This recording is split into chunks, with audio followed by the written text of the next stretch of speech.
Meio ambiente é o conjunto de condições, leis, influências e interações de ordem física, química e biológica que permitem o desenvolvimento na vida na Terra, em todas as suas formas. Nós somos, portanto, parte do ambiente, mas durante muitos séculos nós nos vimos como uma espécie que podia prever e dominar as outras espécies, modificando as condições naturais da forma como nós quiséssemos para o nosso desenvolvimento.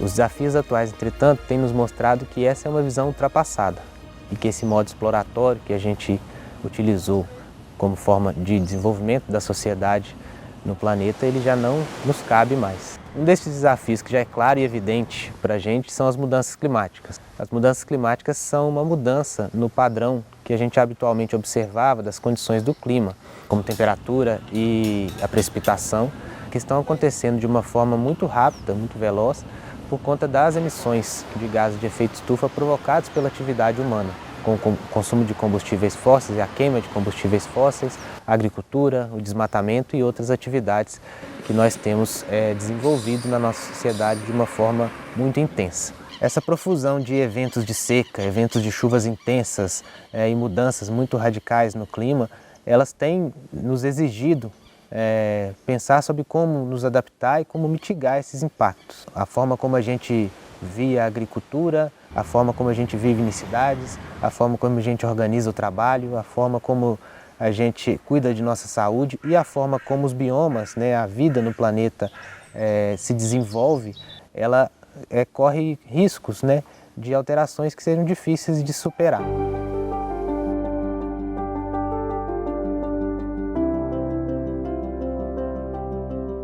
Acredito que não só a agricultura, mas acho que todo mundo tem essa sensação de que a gente está tendo algum tipo de dificuldade na previsibilidade das condições climáticas, que antes a gente conhecia tão bem, a entrada das chuvas ou quando ocorria um evento extremo, mas os cientistas do IPCC colocaram isso claramente no último relatório, de que a gente vem construindo um mundo que a gente ainda não sabe viver. Então, o clima que a gente está vivenciando e que a gente vai vivenciar, ele é bastante diferente do que a gente foi acostumado e que os modelos de previsão ou os cientistas também conseguiam de alguma previsibilidade. Por isso é tão importante o avanço da ciência para entender esses impactos e para a gente se adaptar a essas questões. As mudanças climáticas, elas têm implicações muitas vezes diretas.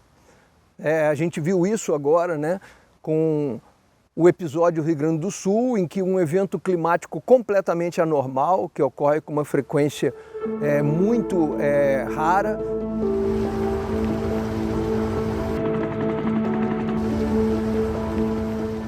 ele impactou economicamente. Em 3, 4 dias, a população brasileira, o governo teve que despender 81 bilhões de imediato para fazer frente à destruição e ao desastre econômico que isso trouxe para o Rio Grande do Sul. Esse é um exemplo de como essas questões podem ser trazidas para a conscientização da sociedade. É preferível que você pague pouco a pouco, de forma diluída, o custo ambiental, do que você, de repente, ter que pagar. E a mudança climática tem essa coisa traiçoeira, ela gera eventos que a gente chama de eventos extremos. E eles vão ocorrer com cada vez mais frequência. Só para lembrar, na última década nós tivemos Rio Grande do Sul, tivemos Friburgo, tivemos o litoral de São Paulo, tivemos o furacão Bomba em Santa Catarina, tivemos secas históricas de 2015 a 2016 na Amazônia. O rio Amazonas desceu para valores baixíssimos que nunca foram vistos antes, e agora mais recentemente o rio Madeira. Então esses efeitos eles vão cada vez mais se acentuar. Nós estamos só no início desse processo. E aí nós temos o auxílio da ciência nessa trajetória aí, nesse século. Então 3 pontos principais que a ciência pode nos auxiliar. O primeiro deles é no entendimento desses impactos, o que vai acontecer, como vai acontecer, em que locais as coisas vão acontecer. Em segundo lugar, a ciência nos auxilia a explorar construir estratégias de adaptação das comunidades, dos ecossistemas, para que a gente consiga criar resiliência e conseguir sobreviver aí a um mundo muito diferente do que a gente está acostumado a viver. E no terceiro ponto, a ciência nos auxilia a construir também estratégias de mitigação das mudanças climáticas. Nesse caso, o foco da mitigação seria a gente criar estratégias para reduzir as nossas emissões de gases de efeito estufa e, eventualmente, começar também a remover esses gases da atmosfera. E isso vai nos auxiliar a diminuir as mudanças climáticas que a gente deve vivenciar nas próximas décadas.